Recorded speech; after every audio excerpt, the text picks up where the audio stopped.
dia, estamos de volta ao seu Manhã CM e conforme já na prometido, companhia do Vítor Amaral, que nos vem aqui dar... esclarecer dúvidas sobre os condomínios. Exatamente. É verdade.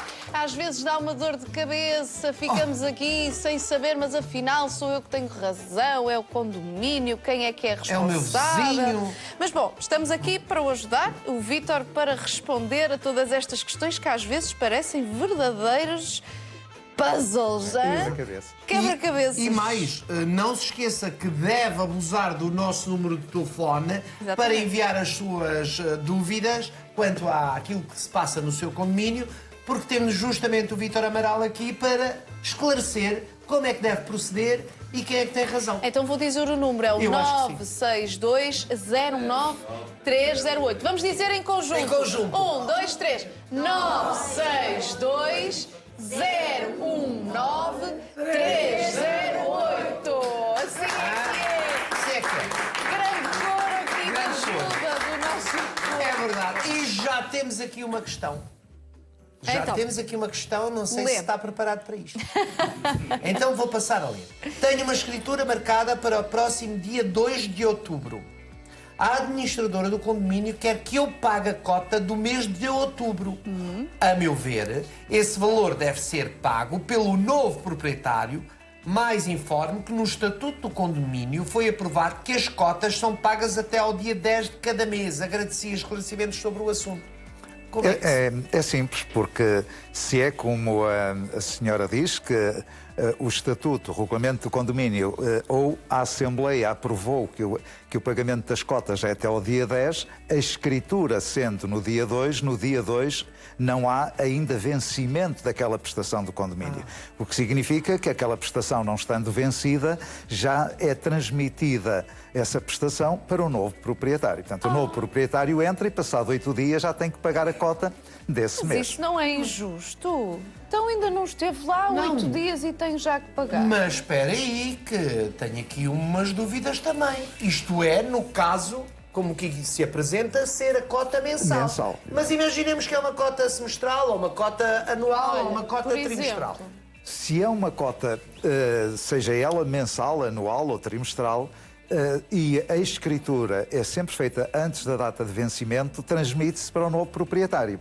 No caso de ser anual e ser no início, a escritura se der no início da anuidade, não há grande prejuízo para o condómino, para o novo condómino, para aquele que vai adquirir a fração. Mas imaginemos que a cota é paga, por exemplo, só a meio do ano. E a Sempre escritura paga. já se deu. Exatamente. Portanto, esse condómino vai pagar uma cota de um ano quando meio ano ele não usufruiu da vida do condomínio, de nada do condomínio. Mas o que é certo é que o novo proprietário só está vinculado ao pagamento daquilo que se vença após a data da aquisição, após a data da escritura. Portanto, lá para casa, imaginemos que este é o caso aí no seu condomínio e que, na realidade, acabou de comprar a casa e aparece-lhe uma cota, passado um mês, dos meses todos que o vendedor lá esteve. Reclama, impugna o pagamento e diz que, na realidade, só paga aquilo a que... Aquilo que está obrigado, que é aquilo que se venceu só após a data da escritura. A situação ainda é um bocadinho mais, pode ainda ser um bocadinho mais complicada se não estivermos a falar exclusivamente das cotas chamadas correntes, das despesas correntes do condomínio, mas, por exemplo, obras. Imaginemos que no dia 10 se vencia uma prestação de uma obra de 1.000, 2.000, 5.000 euros, um valor elevado. A situação era rigorosamente a mesma, porque a cota, nessa altura, ou a prestação das obras, não estava vencida, o que significa que se transmitia para o novo proprietário a responsabilidade do pagamento das obras que tinham sido aprovadas, ainda ele nem sequer era condómino. Claro. Pois, Muito bom, bem. temos várias mensagens, mas há aqui uma muito interessante que nos enviaram, que diz: instalei um toldo na minha varanda, como outros condóminos também já têm, mas ainda não pedi autorização. Como é que devo regularizar a situação? Tem sempre que ter autorização do condomínio. A varanda, sendo, e na maior parte há dúvidas quanto a isto, não há uma jurisprudência uniforme em relação a isto, mas a maior parte entende que a varanda, o interior da varanda é propriedade da fração, pertence à fração. Claro. Mesmo pertencendo à fração... Deixe-me só aqui fazer uma questão. É a fruição do proprietário daquela fração. Certo. E a responsabilidade da sua manutenção é do proprietário da fração. Claro. No entanto, se ele quiser fazer alguma obra na varanda, por exemplo, fechá-la, fazer uma marquise, aplicar um ar-condicionado, aplicar um toldo, tem que pedir autorização ao condomínio. E porquê? Porque estamos a falar de alterações estéticas ao edifício, estamos a falar de inovações e que requerem, inclusive, a aprovação de uma maioria qualificada. Não apenas a maioria da Assembleia, uma maioria simples, mas uma maioria de 2/3 e também não da Assembleia, mas de 2/3 do valor total do prédio. E diga uma coisa, não depende também de uma avaliação da própria Câmara? Essa é outra questão. Independentemente, imaginemos que um condomínio quer fechar a sua varanda e tem autorização do condomínio. Portanto, obteve a autorização por 2/3 do valor total do prédio. Em relação ao condomínio, a situação está resolvida. No entanto, apesar de haver aprovação do condomínio, a autarquia, o município, pode não autorizar. Claro. Portanto, tem que sempre pedir o licenciamento dessa obra ao município, à Câmara, e a Câmara irá avaliar se há mesmo alteração que não é permitida. Imaginemos que estamos a falar num edifício que está num centro histórico. Apesar da Assembleia aprovar, nem que seja por unanimidade, a Câmara pode não aprovar. Exatamente. Muito bem. Por causa das características arquitetónicas do próprio edifício. Bem, temos aqui outra pergunta. Tive uma infiltração na minha casa de banho para a vizinha. O seguro recusou-se a pagar os prejuízos. A minha vizinha quer englobar nas contas um móvel que sofreu desgaste devido à parede de exterior que tem infiltrações. O que tenho de pagar mesmo? Há aqui duas coisas, não é? Há duas situações. É a parede e exatamente, a é a parede consequência do exterior, móvel. que é da responsabilidade do condomínio, e o condómino lesado deve pedir responsabilidade ao condomínio, deve denunciar a situação ao condomínio através do seu administrador. Para pagar aquele móvel. Para pagar aquele móvel, fazendo prova que os danos vêm das partes comuns. E reparar aquela parede. E como é óbvio, porque uma das coisas que não se deve fazer, não é aconselhável fazer, é quando há um problema de infiltrações que vem das partes comuns e que provoca danos no interior da fração, é não reparar o interior da fração sem reparar primeiro as partes comuns, Claro. porque senão vai reincidir o problema. A outra parte do seguro, aí sim, se há uma ruptura, se há um problema no interior de uma fração que prejudica o condómino da fração imediatamente por baixo, a responsabilidade é do proprietário da fração lesante. Mas ela diz aqui que o seguro recusa-se a pagar. O seguro pode recusar a pagar porque essa cobertura pode não existir naquela apólice. O único seguro que é obrigatório para edifícios, infelizmente, a lei nesse aspecto é absurda quase, porque só obriga ao risco de incêndio. Portanto, um seguro contra o risco de incêndio. O que significa que, se for esse o caso, se o condómino tiver cumprido apenas aquilo que diz a lei e tiver efetuado o seguro contra o risco de incêndio, essa cobertura não existe. E, como tal, a responsabilidade é do próprio condómino. Se a cobertura existir, se for um seguro multirriscos que tenha a cobertura de ruptura de canos, inundações, danos por água, etc. Aqui, neste caso, aquilo que deve fazer é enviar uma carta registada à seguradora e reclamar o pagamento dos prejuízos causados na fração imediatamente por baixo. Mas aqui também um conselho, eu não sei se, enfim, se está de acordo, é que todos os condóminos possam apoiar-se do próprio condomínio, da própria administração, para organizar um seguro que seja, no fundo, para todos os condóminos.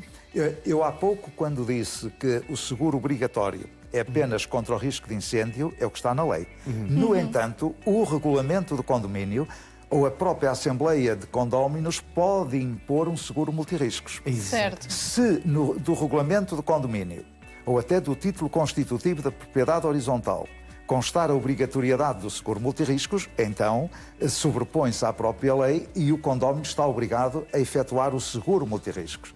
Outra questão é, o seguro pode ser individual ou coletivo. Exatamente. Há todas as vantagens em que o seguro seja coletivo. Seja qual for a seguradora, automaticamente, independentemente da seguradora, o prémio do seguro é mais barato. Porquê? Porque a seguradora, em vez de estar a cobrir um risco de uma fração, está a cobrir 100 riscos, ou 200, ou 150, depende do número de frações, e como tal, o prémio é mais baixo. Mas a questão que é mais importante, porque o condómino pode não se interessar por pagar algo mais para ter uma determinada seguradora, a mais importante é quando há um sinistro. É que se há um sinistro, imaginemos nas partes comuns, se fosse o caso como essa telespectadora que colocou, é indiferente, mas se o sinistro é nas partes comuns e se temos 30 condóminos, por exemplo, 30 frações, têm que ser efetuadas 30 participações aos seguros individuais. Ui, então aí é um cabo de trabalho. Enquanto que o seguro sendo coletivo, aquilo que se faz é uma única participação. Algumas seguradoras estão a fazer uma coisa com a qual eu não concordo, considero abusivo e considero até que deveria haver legislação que não permitisse que isto fosse efetuado. Então, Vítor, que é as seguradoras fazerem seguros de partes comuns. Ora, não faz muito sentido. Porquê? Porque eu, ao segurar a minha fração, cada um de nós que tenha, por exemplo, um apartamento, e ao segurar o seu apartamento, está a segurar o apartamento e a cota parte nas partes comuns. Os patamares, vamos dizer. Todas as áreas comuns, a cobertura, as fachadas, os patamares, as escadarias, os elevadores. Sim. O que significa, imaginemos um prédio com 10 frações, em que cada um, imaginemos que a permilagem é igual e é 100 ou 10%. Portanto, todas as frações têm seguro individual. 100% das partes comuns estão cobertas. Claro. Ao fazer um seguro das partes comuns, estamos a falar de uma duplicação de seguro para algo os que já mesmos estávamos danos. a pagar, não é? Deixe-me só fazer aqui várias questões, estamos a receber muitas mensagens, Ótimo, como é habitual. era isso que nós Mas há aqui uma interessante que é: olá, muito bom dia, gostava de saber o seguinte: eu moro num bloco de 24 andares, sendo que 6 são do IRU, do Instituto de Habitação e Reabilitação Urbana. Quem é que forma condomínio?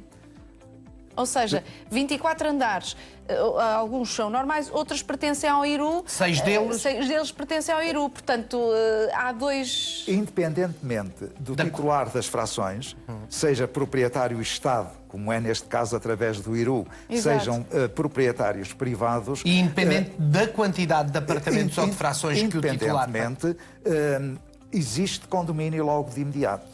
Portanto, ao ser constituída a propriedade horizontal, existe condomínio. Obrigatório. É obrigatório, é o condomínio. Portanto, o próprio condomínio, o que é o domínio sobre as partes comuns. Ora, se há mais do que 2 frações, ou mais até do que uma fração, há partes comuns. Ora, este é o regime pelo qual se chama condomínio, ou melhor, é isto que leva ao regime do condomínio. Ora, então, qualquer condómino, não havendo ainda o condomínio constituído no sentido, não há regulamento, Exato. não há ainda um administrador, qualquer condómino pode convocar uma assembleia e a assembleia faz a eleição pela primeira vez do administrador, aprova a primeira vez o orçamento, independentemente desta situação em concreto que colocou.